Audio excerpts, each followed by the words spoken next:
नमस्कार दोस्तों, इस दुनिया में 8 अरब से भी ज्यादा लोग रहते हैं। इनमें से हमारे भारत में 146 करोड़ लोग रहते हैं। जो 146 करोड़ लोग सब अपनी अपनी जिंदगी जी रहे हैं। इतने सारे लोगों में से आप भी एक हैं और मैं भी एक हूँ। पर मेरी कहानी, मेरी जर्नी, मेरे एहसास, ये सब बिल्कुल अलग, बिल्कुल यूनिक है। हर इंसान भीड़ का एक हिस्सा है, लेकिन जिंदगी के रास्ते सबके एक जैसे नहीं होते। किसी के सपने जल्दी पूरे हो जाते हैं तो किसी की रातों की नींदें कुर्बान करनी पड़ती है। और मैं भी उन्हीं लोगों में से एक हूँ जिसे जिंदगी ने कई बार गिराया, पर हर बार मैं उठकर चलना सीखा। मेरी कहानी शायद सिंपल हो, लेकिन उसमें सच्चाई है जो मुझे आगे बढ़ने के लिए मोटिवेट करती है। आज से मैं अपनी हर वो कहानी आप सबके साथ शेयर करूंगा। शायद आपको मेरे लफ्जों में अपनी जिंदगी का एक हिस्सा नजर आए, क्योंकि दोस्तों, करोड़ों लोगों की भीड़ में भी एक कहानी ऐसी होती है जो दिल को छू जाती है, और वो कहानी मेरी है। दोस्तों, मैं बात कर रहा हूँ मेरी लाइफ की उस पल का जब मुझे मेरी माँ को मेरे पिताजी हमेशा हमेशा के लिए छोड़कर इस दुनिया से चले गए। दोस्तों, मैं बात कर रहा हूँ उस समय की जब मैं 6 साल का था। तब मेरे पिताजी हमेशा के लिए हमें छोड़कर इस दुनिया से चले गए।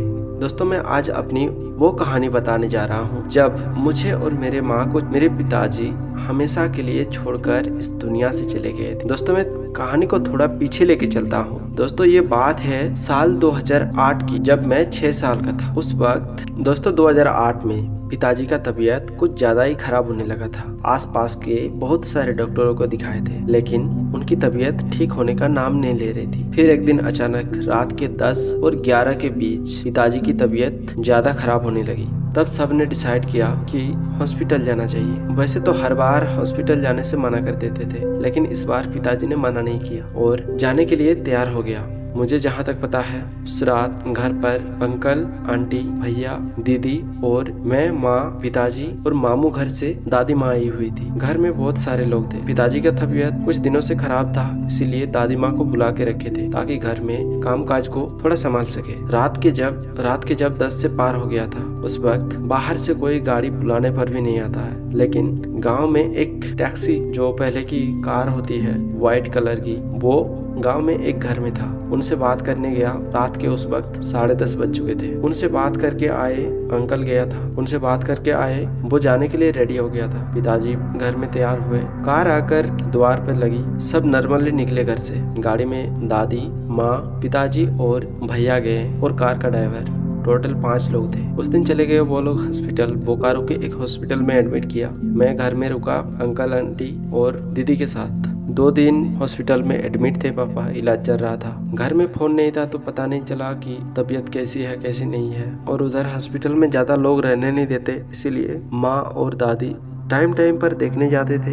बोकारो के बगल में चास में एक मासी है, वो मासी के घर में माँ और दादी रुकी हुई थी। जहाँ तक बातों से पता चला, बाद में जब पता चला था कि मासी के घर में दादी और माँ रुकी हुई थी, जब ये लोग हॉस्पिटल देखने गए तो उन लोगों को अंदर जाने से मना कर दिया डॉक्टर्स ने। तो मामू घर से मामू और मौसा गया हुआ था। उन लोगों को पता चल गया था कि पिताजी अब नहीं रहे हैं। तो वो बात माँ को बिना बताए, वो जो बगल में रहती है मासी, वो मासी को बताया मौसा ने कि ऐसा ऐसा बात है, इनको मत बताओ, तुम लोग घर चले जाओ। तब मासी ने माँ को लेके उनके घर गए। इधर हॉस्पिटल के जो भी काम होते हैं, डॉक्यूमेंट वगैरह वेरीफाई किया और उनके बाद वहाँ से डिस्चार्ज किया, छुट्टी लिया। छुट्टी लेके वो लोग सीधे घर के लिए निकल गए। वहाँ से एम्बुलेंस था, एम्बुलेंस में वो लोग आ रहे थे और मासी को बोल दिया था शायद पहले ही कि इनको लेके अब तुम घर जाओ। इनको ऐसा बोला था कि छुट्टी हो गया है, सब कुछ ठीक है, क्योंकि बाहर में, क्योंकि वहाँ पे कुछ बताया नहीं था। अगर वहाँ पे बता देता तो शायद मम्मी की हालत और ज्यादा खराब हो जाती, इसीलिए पूरा रास्ता भी नहीं बताया। वहाँ से निकल गए, ये लोग भी घर आ गया। तो हम लोग जहाँ रहते थे वहाँ एक्चुअली हम लोगों का घर नहीं है। जहाँ पे घर है दूसरे गाँव में है। यहाँ पे जहाँ हम लोग रहते हैं, यहाँ पे दादाजी का ससुराल था, तो यहाँ पे रहते थे। दादाजी का ससुराल था, यहाँ पे हम लोग रहते थे। तो मासी का लड़का और माँ, वो लोग अपने गाड़ी से घर आ रहे थे और एम्बुलेंस में पिताजी थे, मौसा थे, मामा थे, वो लोग लेके आ रहे थे। वो लोग उधर से सीधा हम लोग का घर चला गया, जहाँ हम लोग का एक्चुअली में घर था। वहाँ पे उन लोगों को लेके चला गया और माँ और मासी और भैया माँ को भी लेके चली गई वहीं पे जहाँ पिताजी को लेके गए हैं। अब बात आती है कि हमें कैसे पता चला। हम तो घर में थे, वो लोग तो हॉस्पिटल से आ रहे थे, तो ये सब बातें बाद में पता चली थी। इसलिए ये सब बातें जो मैंने बताई ये सब मुझे बाद में पता चली, जो कि 2-4 साल बाद माँ के मुंह से ही ये सब सुना था, वही मैं बताया। उस वक्त हमें कैसे पता चला? मामू घर से जो मामू लोग गए थे हॉस्पिटल देखने के लिए, 2 जने गए थे। तो एक जने एम्बुलेंस के साथ आया और एक जने मामा घर को इन्फॉर्म किया और हमारे घर में भी आए, जहाँ पर मैं, आंटी, अंकल और दीदी थे। वहाँ पे मामा आया। मामा को देख के मैं काफी खुश था, क्योंकि हर छोटे बच्चों को मामा अच्छा लगता है। इसलिए मैं दौड़ के मामा के पास आया। मामा जब घर आया, मामा को देख के मैं सामने आ गया था। तो जब उन लोगों को बताया तो वो लोग रोने लगे। आसपास के सभी लोग इकट्ठा हो गए। मैं भी काफी ज्यादा रोने लगा। पड़ोस के लोग सब आके सबको चुप कराने लगे। वो लोग तो धीरे धीरे चुप हो गए, लेकिन जब मुझे पता चला तो मैं तो चुप होने का नाम ही नहीं ले रहा था। लगभग 15 से 20 मिनट तक मैं रोता रहा, लेकिन किसी तरह चुप कराया, क्योंकि हमें हमारे घर भी जाना था, जो कि यहाँ से 8-10 किलोमीटर दूर है। 10 किलोमीटर नहीं होगा, 8 किलोमीटर शायद हो जाएगा, 7-8 किलोमीटर होगा, तो उतना दूर आना था। तो मामू ने मुझे किसी तरह से चुप कराया और अपने बाइक से लेके जहाँ पिताजी को लेके गए थे, हम लोग का एग्जैक्टली जहाँ घर है, और मेरे साथ एक दीदी बैठी, और हम लोग घर के लिए निकल गए। हम लोग घर पहुँचते पहुँचते आधा घंटा हो गया था। तो देखा कि मम्मी बहुत ज्यादा रो रही है, पिताजी जमीन पर रखा हुआ है, और जो भी जितने भी लोग हैं घर के पास, मतलब कि हम लोगों का जो होता है ना, दादाजी के परिवार वो बड़ा है, तो बहुत ज्यादा लोग इकट्ठा हो गए थे। और मैं जैसे ही बाइक से उतरा, मैंने देखा वह सब इतने सारे लोग इकट्ठा होके एक साथ रो रहे हैं। मम्मी भी एक साइड पे रोती हुई एकदम मुरझाई हुई थी, पूरा मतलब कि थक गई थी, अंदर से टूट चुकी थी पूरा। उनका चेहरा देखने से पता चल रहा था उनके अंदर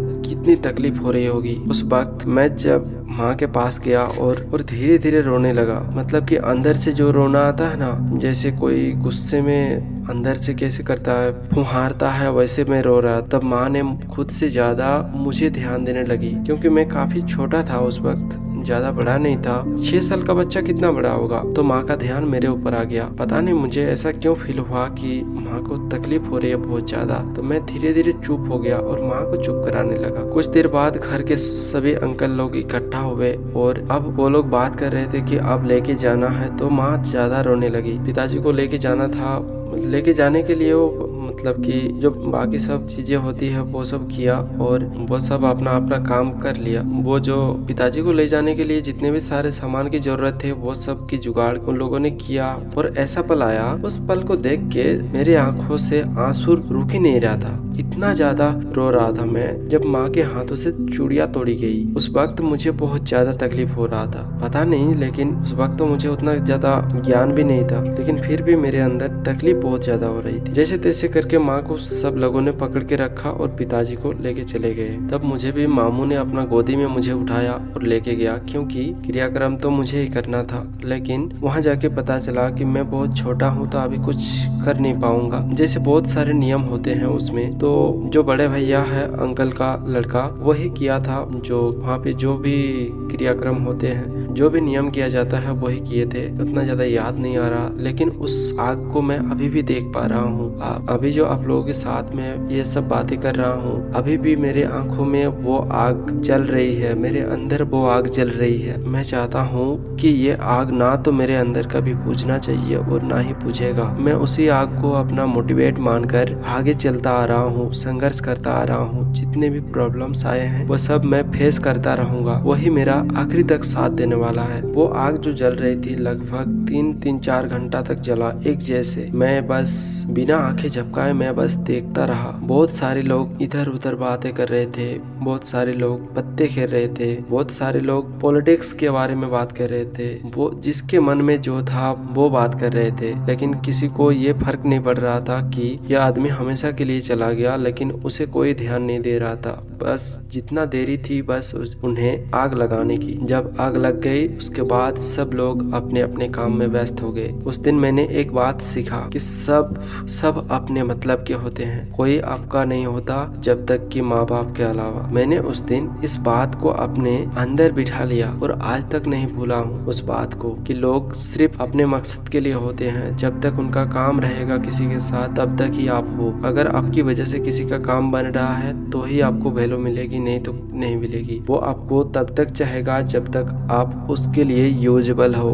जिस दिन आप उसके लिए किसी काम के नहीं रहोगे उस दिन आपको पूछेगा भी नहीं कि आपने पानी पिया है या फिर खाना खाया है, कुछ भी नहीं बोलेगा। लाइफ में एक बात याद रखना, जिंदगी में विश्वास करनी है तो माँ बाप से करना, ना कि किसी और से। माँ बाप के अलावा हर कोई अपने फायदे के लिए रहता है। एक माँ बाप ही होते हैं जो अपने जीवन को पूरी तरह अपने बच्चों पर समर्पित कर देते हैं, उन्हें बड़ा करने के लिए, पढ़ाने के लिए, खिलाने के लिए, उनके करियर को संभालने के लिए, उन्हें अच्छी भविष्य देने के लिए, उनके फ्यूचर डिसाइड करने के लिए, उनका करियर बनाने के लिए। माँ बाप के अलावा कोई और नहीं सचेगा जो तुम्हारे साथ ऐसी बातें करेगा कि मैं तुम्हारे लिए सब कुछ करूंगा। ये सब वहम है, कहने की बातें हैं। माँ बाप के अलावा कोई और नहीं कर सकता। ये बातें हमेशा याद रखना। जब तक माँ बाप है तब तक पूरी दुनिया आपके साथ है, वरना आप किसी काम के नहीं है। हाँ, अगर आपके पास कुछ ऐसा हो कि लोगों को फायदे हो तभी आपके पास आएंगे, वरना बिना फायदे के कोई नहीं रहता। ये बातें हमेशा याद रखना। मैं वापस अपनी स्टोरी पे आता हूँ। नदी पे लगभग 3 से 4 घंटे तक आग जलती रही। आग जैसे ही खत्म हुई उन पर पानी डाला गया। पानी डालने के बाद सब हम लोग घर आए। मैं घर आते ही सीधा माँ के पास दौड़कर गया। माँ एकदम बेहोश जैसी पड़ी हुई थी, न चेहरा सही से था, न शरीर काम कर रहा था, कुछ भी काम नहीं कर रहा है। सब कुछ जैसे एकदम रुक सा गया है। उसकी जिंदगी मानो यहीं पर फुल स्टॉप लग चुकी है, ऐसी सिचुएशन हो गई थी। लेकिन मैं जब आया माँ के पास गया तब मुझे माँ पकड़कर रोने लगी। वो रोना था अंदर से, ना कि बाहर से। कोई सुन नहीं पा रहा था, मैं बस महसूस कर पा रहा था कि माँ रो रही है। मेरे सिर पर हाथ रख के मेरे कपाल को चूम रही थी और अपना दर्द को छुपा रही थी मेरे सामने। बट उस दिन जो मैंने बातें सीखी, वो रात बीता और जो मैंने उस दिन माँ की आंखों में आंसू देखा, तब मुझे जो एहसास हुआ है वो आज भी मेरे दिल में आग की तरह सुलग रही है। और पिताजी की वो आग मेरे अंदर आज भी है, वही ज्वाला है, वही जुनून है। वो एक मिसाल की तरह मेरे अंदर बैठे हुए हैं। मैं कभी नहीं भूल सकता वो चेहरा। लास्ट टाइम जब देखा था मैं जमीन पर पड़े हुए थे, वो चेहरा आज भी मेरे आंखों में। उस समय का क्रियाक्रम 7 दिनों में सब कुछ कंप्लीट कर दिया था। सबने कहा कि अभी बच्चा है, छोटा है, ज्यादा उम्र भी नहीं हुआ था। तो सब लोगों ने मिलकर 7 दिन में सभी क्रियाक्रम कंप्लीट किया। उसके बाद मामू घर के लोगों ने माँ से बात की और माँ और मुझे मामू घर के लोग, दादाजी, दादी माँ, मामा सब ने कहकर उन लोगों के साथ हमें ले गया और हम सब मामू घर चले गए। दोस्तों, इसके बाद वाला स्टोरी अलग पार्ट में हम लोग बात करेंगे। अगर इसी वीडियो में बात करेंगे तो बहुत ज्यादा लंबा हो जाएगा। दोस्तों, मैं नहीं चाहता कि ऐसे ही बहुत लंबा हो गया है स्टोरी।